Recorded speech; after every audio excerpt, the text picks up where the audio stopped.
Ungasinceda ntoni ukuzuza ihlabathi silahlelelwe umphefumulo wethu. Haleluya. Kuxhomekeka ukuba enhliziyweni yakho ugcine ntoni. Personal encounter. Wena uqobo lwakho ubonane naye uwedwa. Haleluya.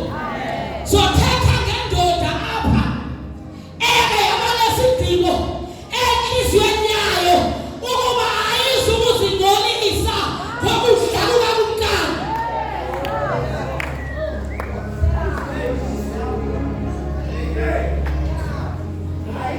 Yebazalwane, imeko kaDaniel phaya yayimeko yokungathiwa ayisiya understanda ebengenayijika into eyenziwa kwakumkani. But uDaniel wabanemizamo yokuba ndingathini na ukuze ndingadli ukudla kwalapha ngoba kuhambelani nobomi bam ngoba mna ndingowasezulwini. Haleluya.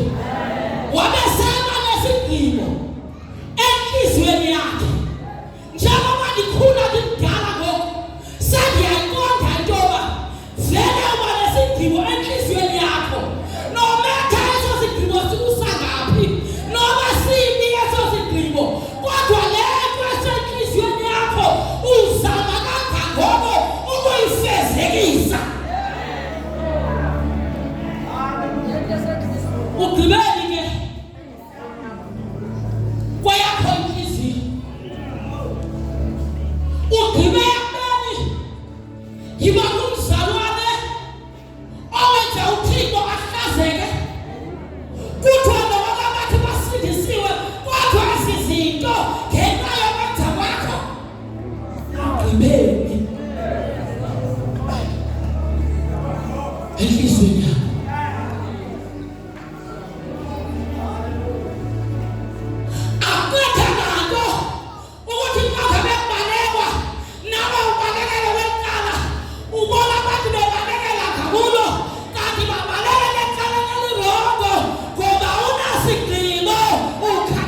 Zabanye abantu malusithi uba umamakele ukhona ngoluhlu ugcwele ngolandelayo kangasalahleka umamakele uzini because ufuthuza akho nto ekukhokheleyo. Wathi Yesu kwincwadi kaJohane esithi uSimoni phaya asimazuyise wathi Yesu ndim indlela ndim ubomi ndim inyaniso. Wathi wangazileyo mna umazile nobawo ngoba ubawo ulapha kum.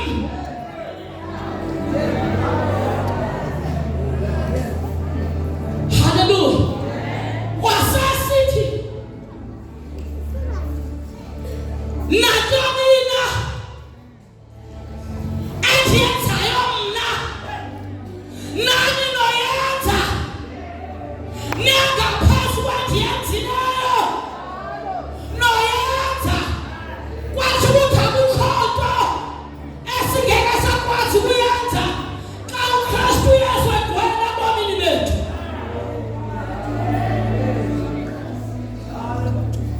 Haleluya. Sithenjisiwe bazalwane ngomoya oyingcwele, sithenjisiwe ngomoya oyingcwele. Phambi kwencwadi kaDaniel masithile Daniel chapter 2 phaya chapter 1 thethwa ngale nto mthetha ngayo koDaniel bagqiba uba bazozingcolisa ngokudla kukakumkani.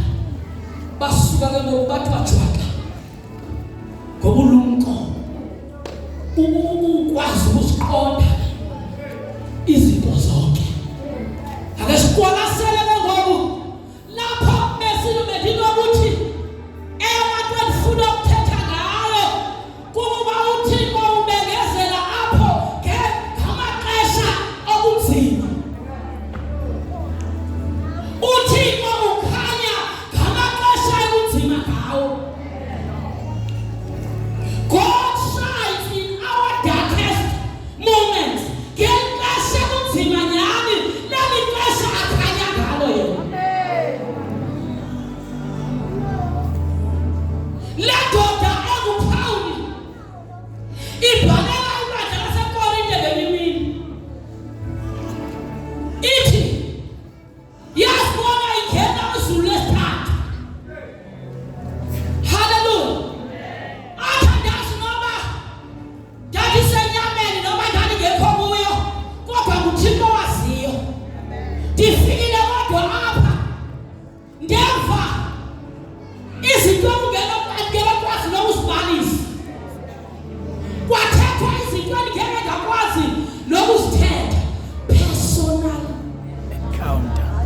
encounter.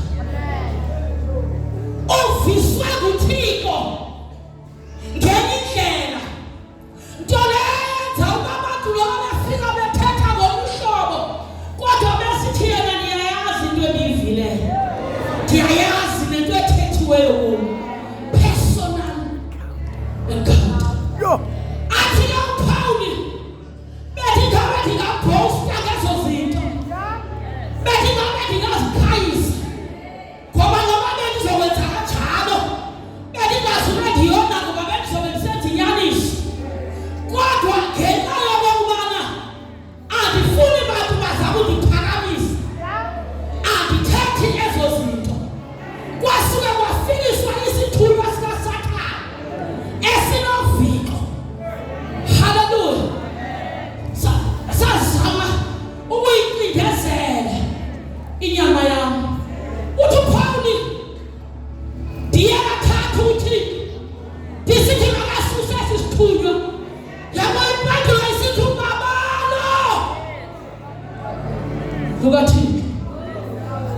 Lukanele.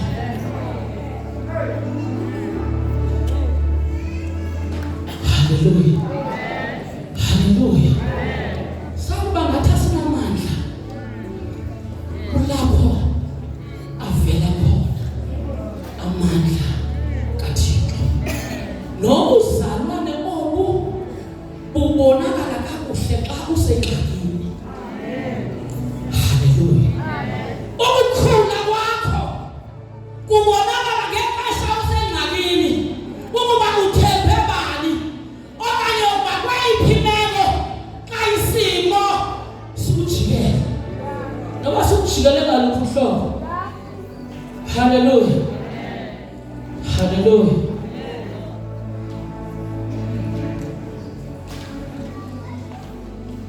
Asifundeni ke bazalwane incwadi kaDaniel chapter 2. Ya siqala phaa ku-16.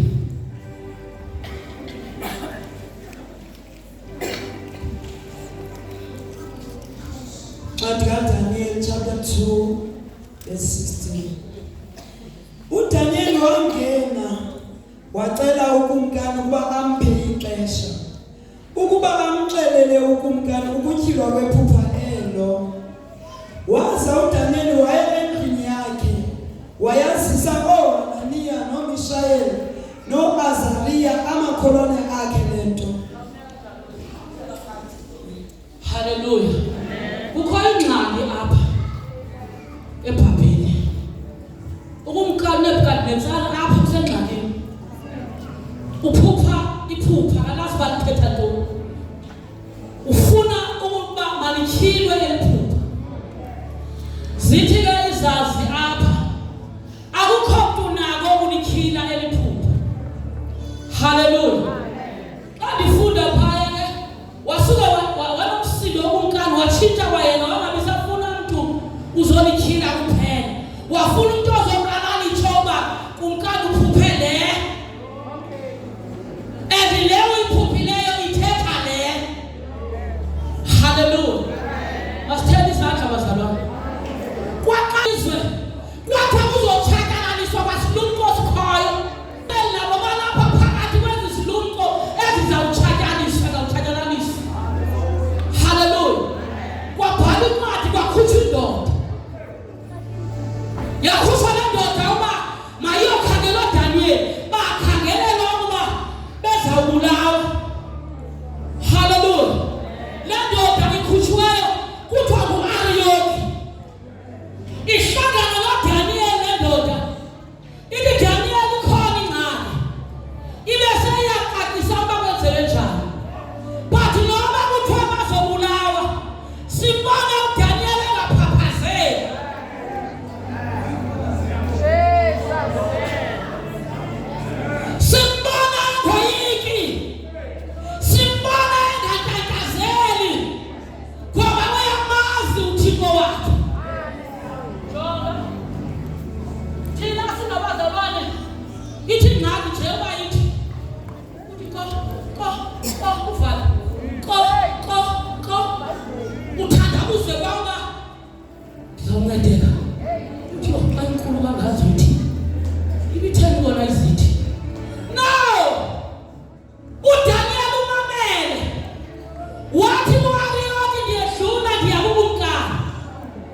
washiya uAriyoni waya kumkani, wathi kumkani ndicela ixesha.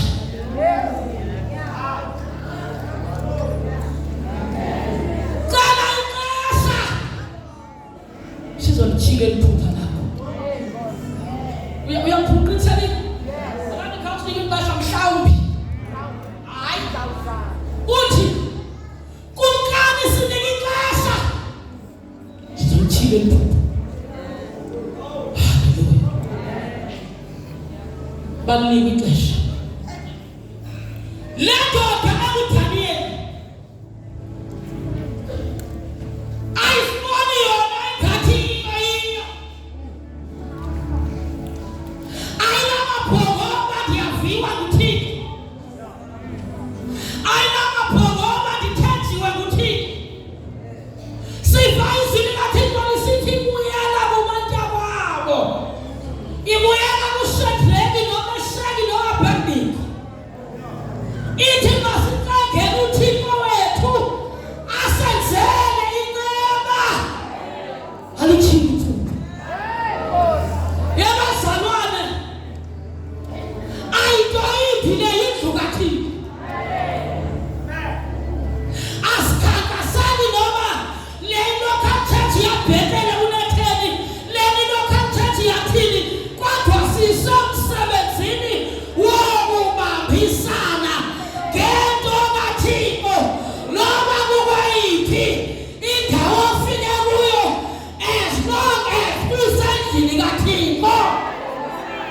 We are not in a competition, but sisemsebenzini kaThixo. Le ndoda isuka iya kwabanye abantu ayithi uThixo uyandiva. Ngizomcela ngokwami. Iyabila.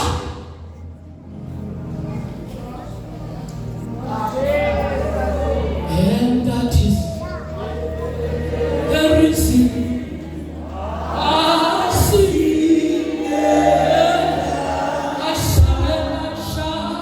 Oh, Jesus, Jesus can die. And that is the reason.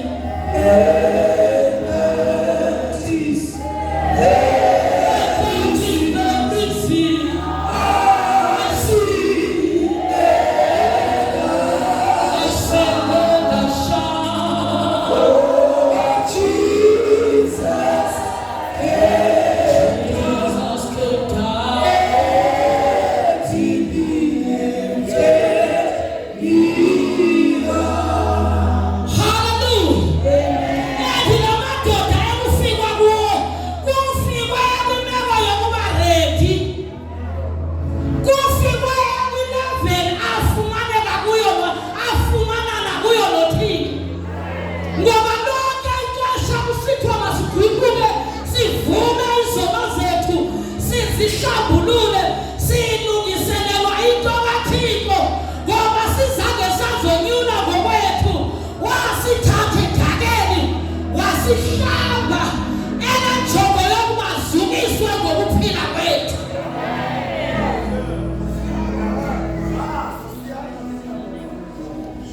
Hallelujah.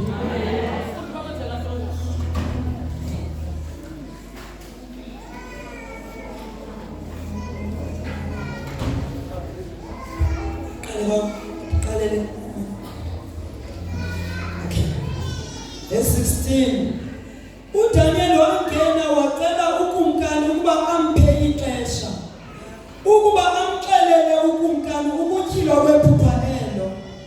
Waza uDaniel waya endlini yakhe wayazisa ooHananiya noMishayeli noAzariya amakholwane akhe le nto, ukuze bacele imfesane kuThixo wamazulu ngenxa yale mfihlakalo, ukuze bangatshatyalaliswa uDaniel namakholwane akhe kunye nezinye.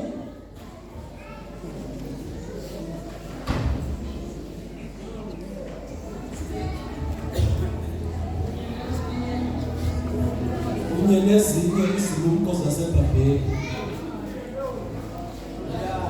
waza wayityhilelwa uDanyeli loo mfihlakalo ngombono wasebusuku. Bazalwane, ubike ngoku uDanyeli. Bathe ngabanye ixesha bathazana nobaluleki kangakanani. Kodwa izwi laThixo lithi kwangoba usuku wayityhilelwa uDanyeli imfihlelo.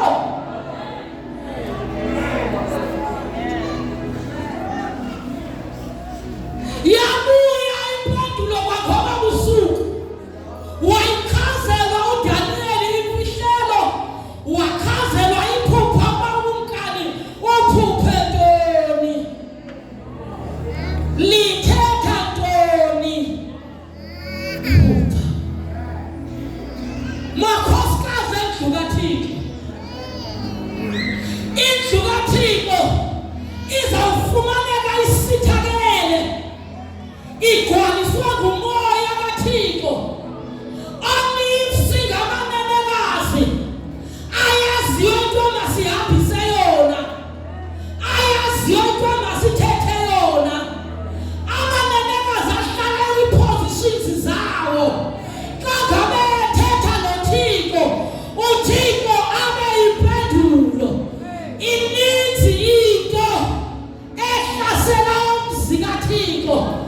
Amakhosikazi ngabantu abanamandla, ngabantu bawuthandaza imini nobusuku, ngabantu abangabalindi bendlu kaThixo, ngabantu babukhokelwa ngumoya kaThixo, ngabantu babuthandaza kubuyimpendulo.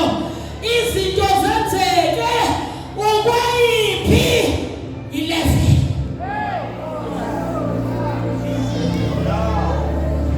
Sasiphezu abohambisa sona. Ingaba ukhaliphile? Ingaba unabo ubulumko kwizinto zikaThixo? uDanyeli bacela ixesha. Eyona ndawo nje endirhalela uba sisagoduka abazalwane, masike siziphe ixesha loThixo. Ngoba xa uzilungisa,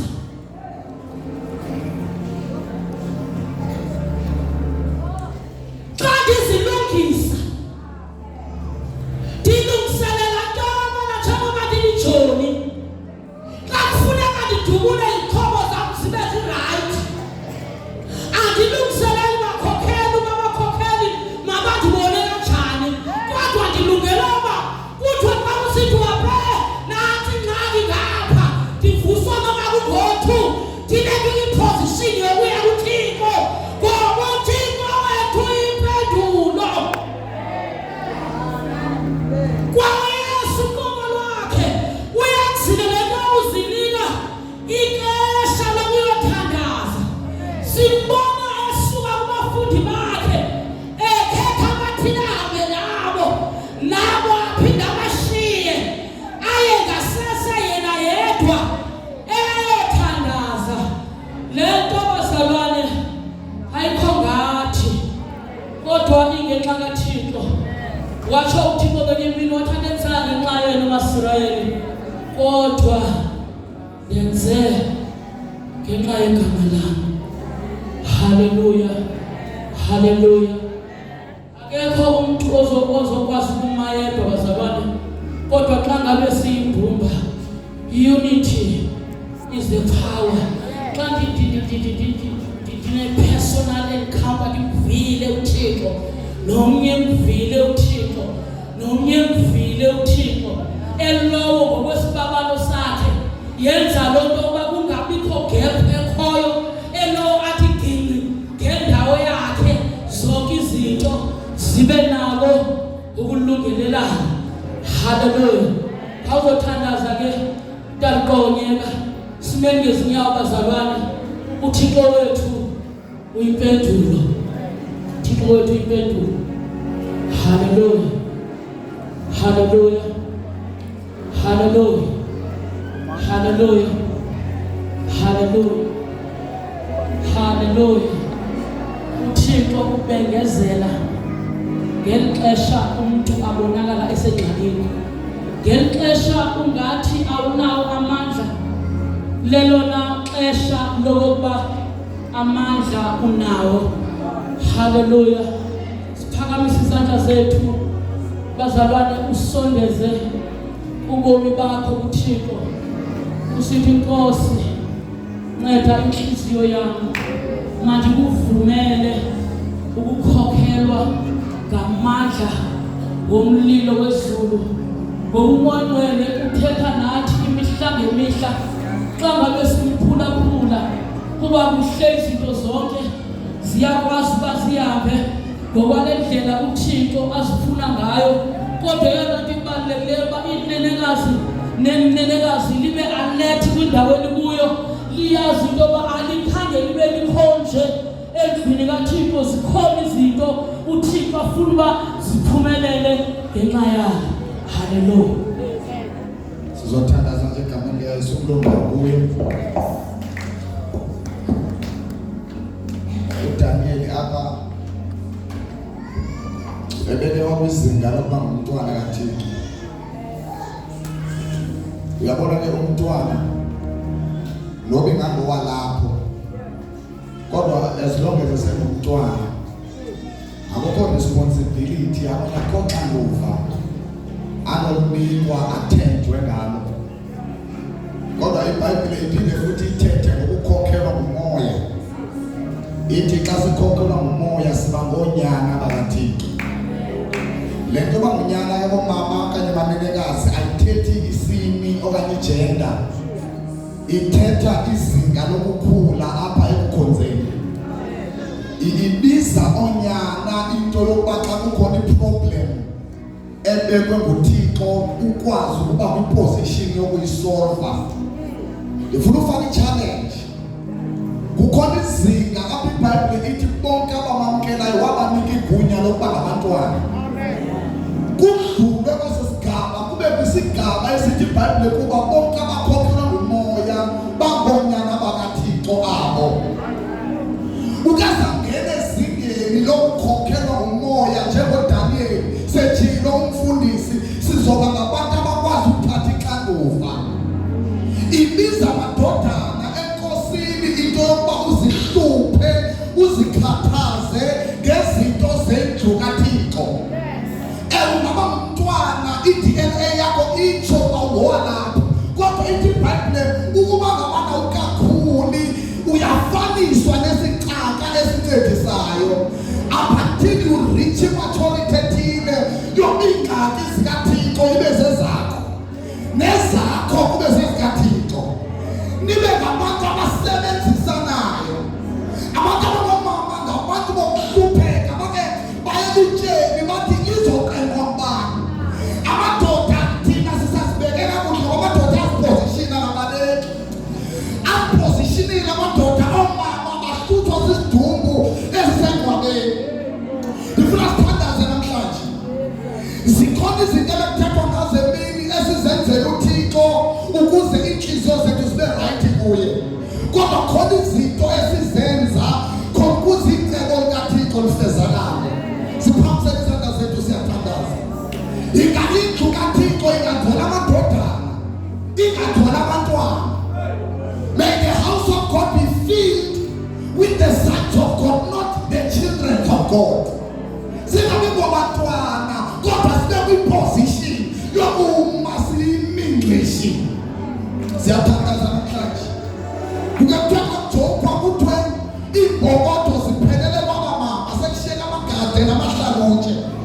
Namhlanje ndiyathandaza akho magade akho mahlalutye, kodwa kukho amadodana namadodakazi kaThixo. Ibandla likaThixo linabantu bokulimela, linabantu bokuziposishina, bothatha i-responsibility. Masamkele uDobo. Baba siyathandaza. Samkele intambiso Nkosi yami esuka kuwe. Baba wethu namandla onke yokuvusa Nkosi abangabanga. For my Father, I believe if we are concerned with what is concerning to you, then you will trust us with the revival. ngoba ke Nkosi yami sike sahlupheka zizinto ezikuhluphayo inene uyakusithemba ngemvuselelo. Siyathandaza Nkosi yami kule message yokuba kuvuka abantu be-responsibility, kuvuka abantu boxanduva, kuvuka abantu bokuma bahlupheke zizinto ezenzeke elizweni lethu, zizinto ezenzeke emakhaya ethu, zizinto ezenzeke ebandleni lakho. We pray Nkosi yami that will raise a generation of women that are going to dare and look at the devil but kubisane naye and prevail. May we be a generation that will encounter you, that will know you from an experiential level. Sibe namava singeva ngendlebe kodwa namehlo ethu abone. We pray and we believe that izwi this challenge leyo shall manifest in our lives. We pray and we believe that great warriors, heroines of the house shall emerge and stand their ground. We pray for the level of God Rebecca who are going to reclaim the feet of Israel. Amasimi selenga samiwa kodwa bethu kuhlanga oluzowama egameni lika Jesu waseNazaretha. We pray for the caliber of women efana nalama wabulala wabeleki egameni lika Jesu. We pray and we believe that these generations of sons, our daughter, shall stand and be responsible. Ukuzibandla lakho lakheke ngoba Nkosi yami ushinyele kodwa yindlu yakho le. Yes, Lord. Ingakosi yami ngasikhumbuza yokuba yonke into esiyenzayo akuyo yethu ngoba Nkosi yami yindlu yakho. Lihlanganise Nkosi ibandla lakho, uliphilise nezifo zalo, uzixolele nezono zalo ngoku kude kube ngonaphakade. Simqhwabele izandla umoya kakhulu.